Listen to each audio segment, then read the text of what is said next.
Проведение референдума о вхождении Донбасса, Херсонской и Запорожской областей в состав России необходимо. Так считают общественники. И вот некоторые мнения. В течение 8 лет руководство Украины в прямом смысле издевалось над своими жителями.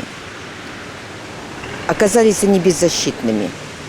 Как можно было убивать детей, стариков, женщин, рушить их дома? И поэтому они нуждались в помощи жителей. Руку протянула Россия. И я считаю, что уже начатая вот эта работа и проведение референдума – это правильное решение. Нам всем нужен мир, который спасет всех нас. Люди, проживающие в Донецкой и Луганской народных республиках, они должны иметь право сами определить свое будущее. Все хотят мира, все хотят только мира и определения.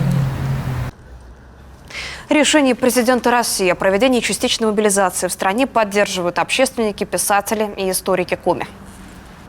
Вооруженный конфликт на Украине, он не ради победы Украины, он скорее всего для того, чтобы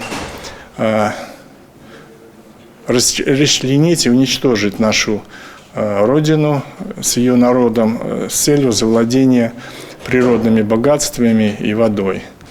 Поэтому цена очень высока. Именно поэтому в этом контексте президент России, как главнокомандующий, принял правильное, своевременное, взвешенное решение о частичной мобилизации. Среди этой мобилизации будут подвергнуты лица, имеющие боевой опыт. Будут привлечены военнослужащие, обладающими конкретными военно-учетными специальностями. Вот. Поэтому отсидеться, скорее всего, не получится, ну и некорректно, некрасиво. И в контексте, если не мы, то кто? Скорее всего, никто, кроме нас, этого не сделал.